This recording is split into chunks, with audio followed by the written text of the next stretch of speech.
when rumors broke that Project B had offered Caitlin Clark a deal potentially worth 9 figures. The sports world didn't scoff. It paused. This wasn't the usual overseas, off-season talk. This was a full-scale market disruption.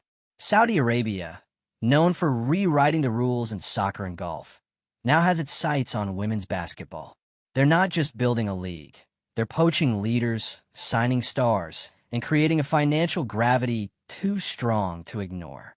If you're here for the real story and not the filtered version, subscribe. And if you're sticking around for the next meltdown, you better definitely subscribe. For Clark, the decision cuts deeper than dollars. It's about redefining what power looks like in a sport that's long undervalued its top talent. Clark's response has sparked fierce debate, not just about money, but about morality, legacy, and leverage. With Saudi investments stirring ethical questions, the contrast between opportunity and principle grows sharper. But the heart of the matter remains. Project B offers what the WNBA cannot. And in that gap, the future of women's basketball may be rewritten. Caitlin Clark has officially entered the chat, and her reaction to the Saudi-backed Project B mega offer is sending the basketball world into overdrive. When the rumors broke that Project B was coming in hot with offers rumored to hit hundreds of millions, possibly even pushing toward the billion-dollar mark, it didn't take long before one name floated to the top of the conversation. Caitlin Clark, the WNBA's brightest star, the new face of women's basketball, the one player everyone agrees is the future of the sport. And now, she's caught in the middle of a global power play that could change. This isn't just some inflated overseas contract. This is a full-blown challenge to the WNBA's existence as the top-tier league for women's basketball. And it's all happening because Project B didn't come to compete, they came to dominate. Backed by Saudi Arabia's seemingly limitless investment capital, Project B is setting out to create a fully global, year-round basketball league. They're not just offering higher salaries. They're offering something the WNBA has never been able to provide: massive pay, ownership equity, and a global spotlight. And Clark? She's listening. She hasn't come out and made some dramatic declaration. She hasn't confirmed a deal, but she didn't deny it either. And her silence is loud. Her calm, measured reaction to a deal this outrageous speaks volumes. She knows her value, and now the entire sports world does too. To be clear, this isn't a small bump in pay. We're talking about a proposed $2 million per year base salary, which is 10 times more than what WNBA stars are currently making. Add international tournaments, endorsements, and equity into the mix, and this becomes the most lucrative opportunity a female basketball player has ever seen. And the timing? Brutal for the WNBA. Right now, the league is in the middle of contract negotiations. There's already been friction over pay, player travel, marketing, and revenue sharing. The WNBA has been growing, but it's still financially limited. Players have been vocal about needing more respect, more visibility, more investment. And just when the league starts to build some real momentum, here comes Project B with a full-blown billionaire-backed blitz. Project B.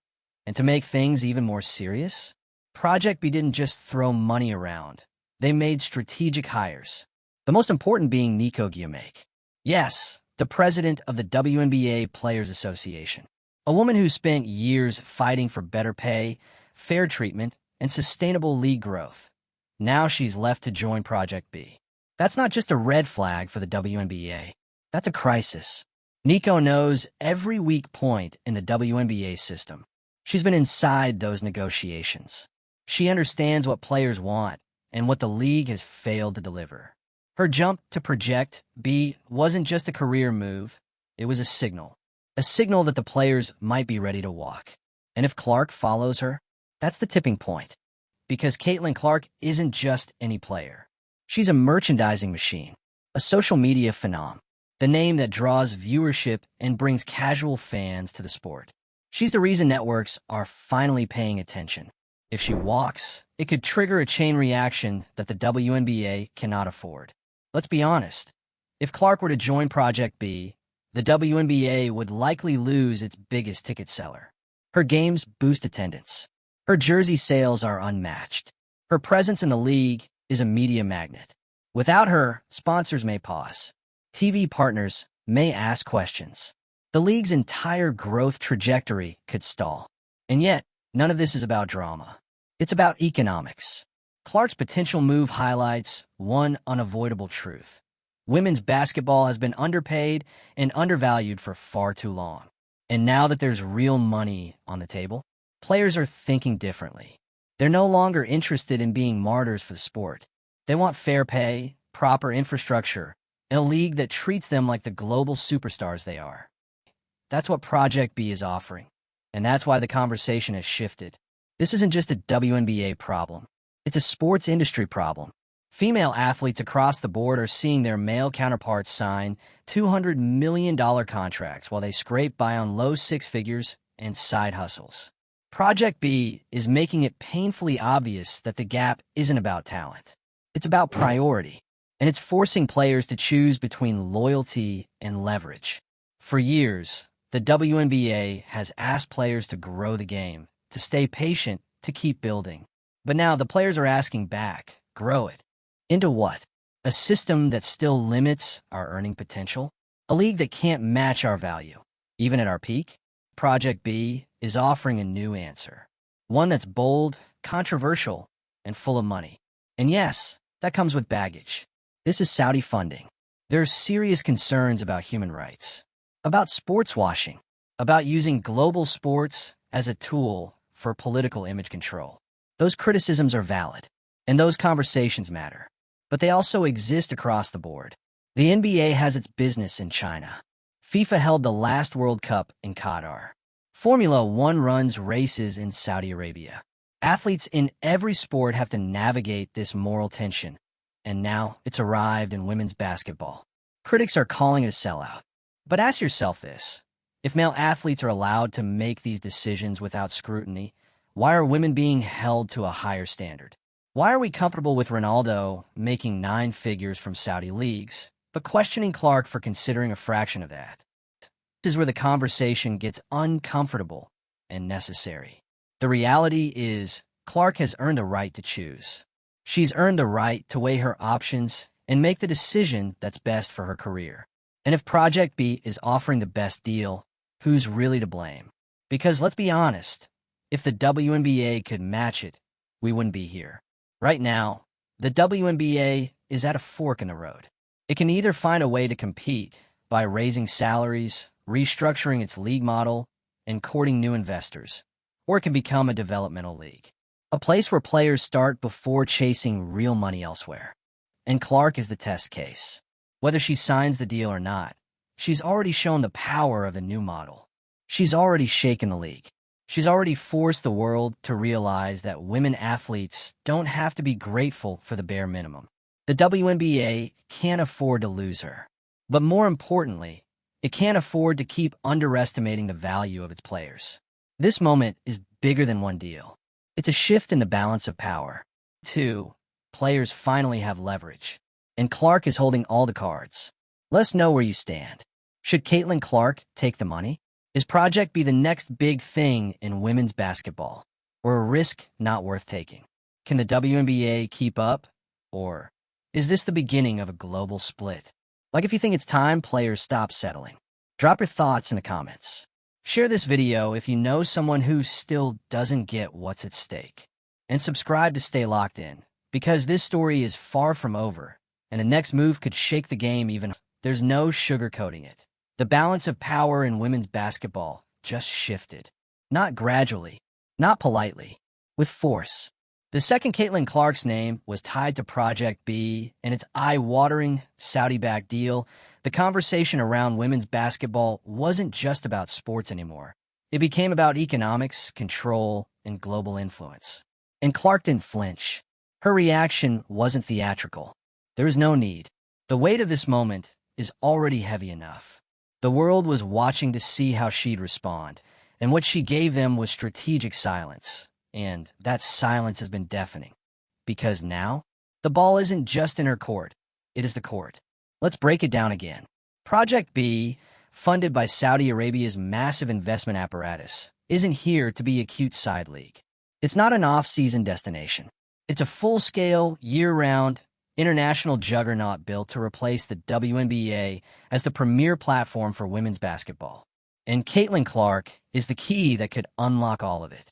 Project B is offering starting salaries of $2 million per year, not counting endorsements, not counting bonuses, not counting the equity some players may be offered in the league itself. And these aren't vague promises. This isn't, if we grow enough, we'll pay you more later. This is money on the table. Now, in comparison, the WNBA, where Clark is currently playing, offers max salaries of less than $250,000. That's a 10x difference. Now factor in global play. Project B plans to host events across Europe, Asia, and Latin America. Tournaments that run year-round. Full-time basketball without the need for overseas winter jobs. That means exposure across continents. That means a lifestyle and a paycheck that finally matches the scale of the talent. Caitlin Clark isn't just being offered a contract. She's being offered the chance to define what the next generation of professional women's basketball looks like. And the pressure? It's building. You make Project B, because the second Project B made that offer public. Rumors swirling, figures being tossed around, Guillaume switching sides. It was a checkmate move. Not just aimed at Clark, but at the entire system that's been telling women to wait. Wait for more viewership. Wait for more sponsorships. Wait until the money makes sense. Project B flipped the table. They're saying the money is already there, and they're willing to spend it. And Clark, whether she intended to or not, is now at the center of that revolution. Let's not forget how he got here.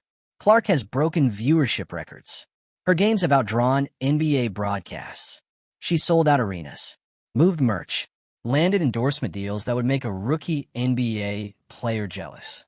She's the kind of athlete who creates value, not just captures it. And yet, the WNBA can't offer her even a fraction of the pay her male counterparts. That's not a player problem. That's a system problem. And now that a new system is offering her more in every category that matters, pay, exposure, investment, what exactly is she supposed to do? Say no because of tradition? Loyalty to a league that still has players flying commercial and hustling overseas for extra income? No one would ask that of a man. So why is Clark being held to that standard? This is where the conversation gets uncomfortable and necessary.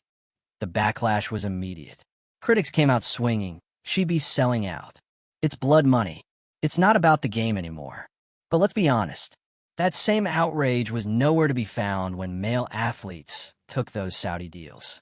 When Cristiano Ronaldo signed a $200 million contract, he wasn't villainized. He was hailed as smart. When LIV Golf threw absurd amounts of money at PGA players, the only people who panicked were the ones left behind. This isn't about morality. It's about control. People are uncomfortable because Clark has it, and now she's using it. Project B isn't just offering more money. It's offering leverage, and Clark is showing every athlete behind her how to use it. You think Angel Reese isn't watching? Or Paige Buchers? Or every top college player dreaming of the pros? This isn't just a deal. It's a blueprint. The WNBA should be terrified. If Clark jumps, everything changes. Media partners will hesitate. Sponsors will shift focus.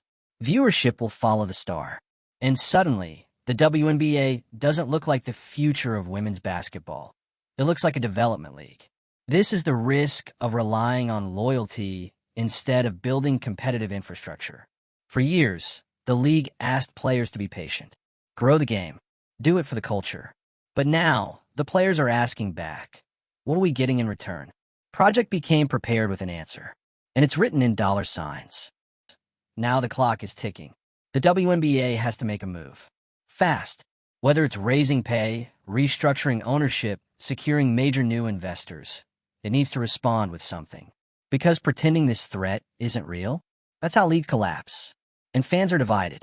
Some are defending the WNBA, urging Clark to stay, to be the face of the league that raised her.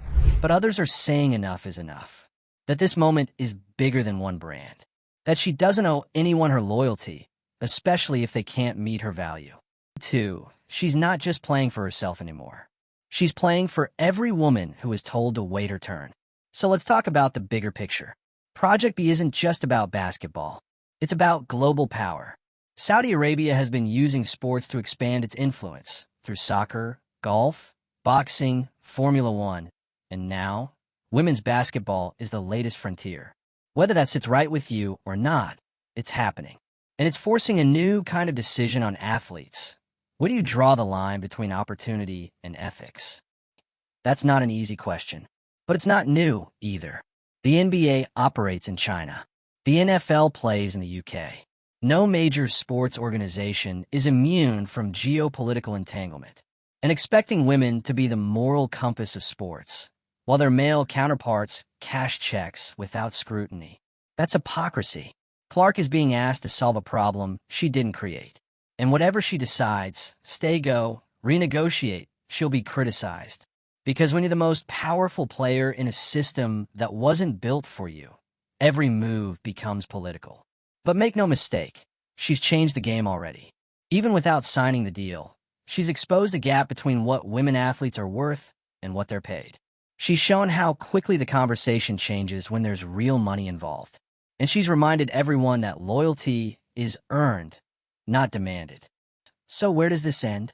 If Clark stays in the WNBA, it'll be because the league finally stepped up, not because she folded. If she leaves, it won't be betrayal. It'll be evolution. Either way, this is a turning point. 2. And whether the old guard likes it or not, Caitlin Clark is no longer just playing basketball. She's shaping what comes next. This is what a reckoning looks like. Caitlin Clark didn't start the fire, but she's fanning the flames. And every power structure in women's basketball is feeling the heat. You make Project B. There's no more pretending this is just about one athlete, one deal, or one rogue league. The second Project B made its move with Saudi money, billion-dollar ambition, and strategic hires like Nico Giammake. The entire industry was put on notice. And the moment Clark responded by not shutting it down, the landscape shifted under everyone's feet. Because silence, in a moment like this, isn't neutral. It's tactical. She didn't have to sign anything for this to turn into a crisis for the WNBA. Just the fact that she's reportedly considering it is enough to send panic through the system. And let's be honest, who wouldn't consider it? Hundreds of millions, global exposure, ownership stakes, a year-round league built around the athletes. Not as an afterthought, not as a PR asset, as the product. For the first time in women's sports, a league isn't just saying, we believe in you. It's saying, we're building this around you, and we're backing it with money to prove it. That kind of energy is new and overdue. Clark isn't just a name. They're trying to make her the anchor of this new era. And she knows it. She knows this isn't just a business decision. It's a power shift, the kind you can't walk back from once it's in motion. And that's exactly why everyone's watching her so closely. Because if Clark goes, it's not just the WNBA losing its most marketable star. It's every young player in the country and beyond realizing they have options. Real ones. Not a glorified side gig. Not a WNBA season followed by a stressful flight to Turkey or Russia to make ends meet. A real career path. With real money. That's the threat. That's the appeal. The WNBA has always operated within the boundaries of tradition and financial constraint. It's worked. Slowly.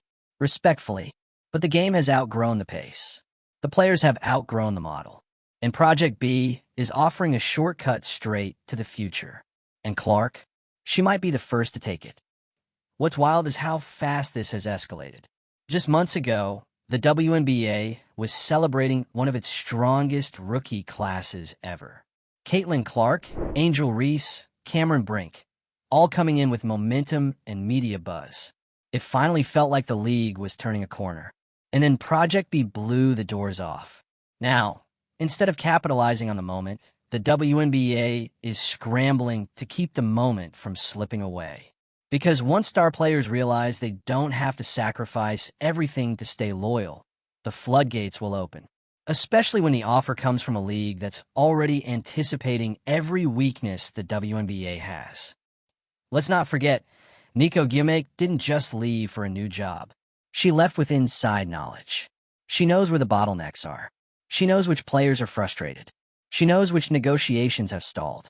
Project B didn't just hire a figurehead. They hired a strategist with ammunition. And when you pair that with funding that rivals top-tier men's sports, you get what we're seeing right now. A full-on arms race for the future of women's basketball. And Clark's name is the headline. Every sports network is talking about it. Every podcast, every feed. People aren't just speculating anymore. They're taking sides. Some fans are begging her to stay and honor the league that built her. Others are begging her to leave and be the one who gets paid what she's worth. And then there's the morality debate. Project B is Saudi-backed. That's not a footnote. It's a flashpoint. Critics are raising valid concerns about human rights, sports washing, and the ethical weight of accepting that kind of money. The optics are complex. The politics are real. But let's not pretend that male athletes haven't been navigating these waters for years. Ronaldo, Messi, none of them are strangers to Saudi deals. And they don't get grilled with the same intensity when they take the check. Caitlin Clark is being held to a standard that her male counterparts never have to face. And that double standard is exhausting. She's not a politician. She's an athlete. And just like every other pro, she has a right to explore the best possible future for her career. If Project B is offering the most secure, most lucrative, and most empowering option, why wouldn't she look at it seriously? That's not betrayal. That's evolution.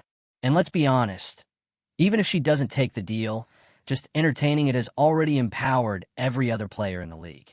Because now, they all know they're not stuck. They're not beholden. There's another seat at the table, and it's got space for them. That's why this matters. This isn't just about Clark. This is about freedom of movement. Freedom to choose. Freedom from being boxed into a system that, until now, had no true competitor. The WNBA should be worried.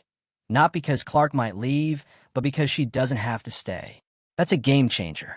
It means every star, every rookie, every fan favorite now has a question in their head they've never seriously had to ask before. What else is out there for me? And the answer suddenly is a lot. More money, more freedom, more influence. That's what's on the table now. And Clark's reaction didn't shut it down. It cracked the door wide open. Whether she walks through it or not is secondary. The message has already landed. Loyalty isn't the only currency anymore. Now when market value is finally starting to catch. And that's why Project B, love it or hate it, just changed the entire calculus. So now the question becomes, what does the WNBA do next? It can't just hope players turn down the money. It can't rely on loyalty or guilt or nostalgia. It has to compete. It has to earn the players' presence. That means new investors, new contracts, new ownership models. Not someday now, because Project B is already in motion and Caitlin Clark is at the center of its strategy. She doesn't owe anyone an apology. Not for considering the offer. Not for changing the conversation. Not for standing still while the world catches up to her worth. Whatever she chooses, it's her decision, her future, her legacy. But one thing is already certain. Because of her, the days of women's basketball players being expected to stay loyal to underpayment are over. They've seen the money. They've seen the power. And now they've seen what happens when one player steps forward and dares to treat herself like a business. 2. Let us know where you stand. Should Clark make the jump to Project B? Is the WNBA strong enough to survive this challenge? Or does it need to transform overnight to keep its stars? Comment below. Hit like if you think the players finally have the leverage they deserve.